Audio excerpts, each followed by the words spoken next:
platform, you need interoperability between all these things. So I think that there could be a plethora of networks that they tokenize the equities on, but the back-end settlement of that will all flow through XRP, in my opinion. Now, that requires XRP to be a much higher price than it is today. We need a supply shock. Ripple is still holding their escrow.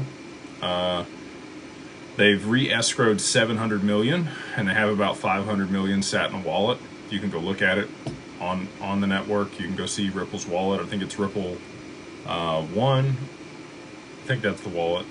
Ripple One has 500,000 XRP in it. Sorry, 500 million with a B. Sat there. They haven't sold it onto the market. If that does move its way onto the market, obviously there's a lot more XRP available. If they hold it, not a whole lot of XRP available at this point on the OTC desk and the dark pools.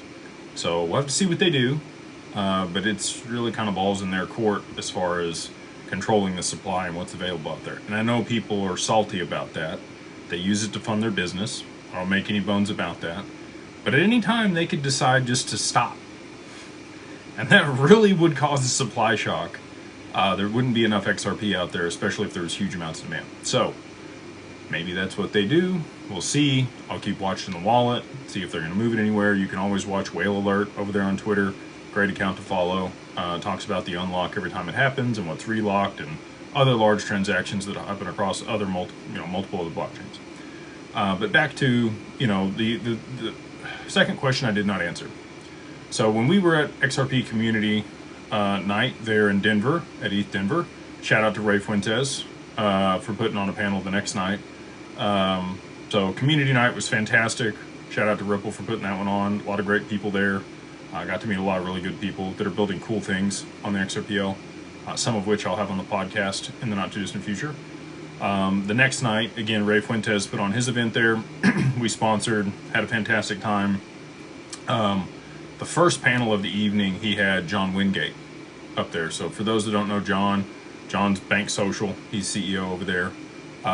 They work with credit unions and other large banks to implement blockchain solutions for payments. Their Fed window is about 30 feet from my desk. So all that being said, he said in his talk that in the next 6 to 12 months, you are going to see almost every large financial institution and enterprise out there start to use blockchain as their payment rails. And the cool thing about that, the way that he stated this, was that you would be able to use any tokenized representation of value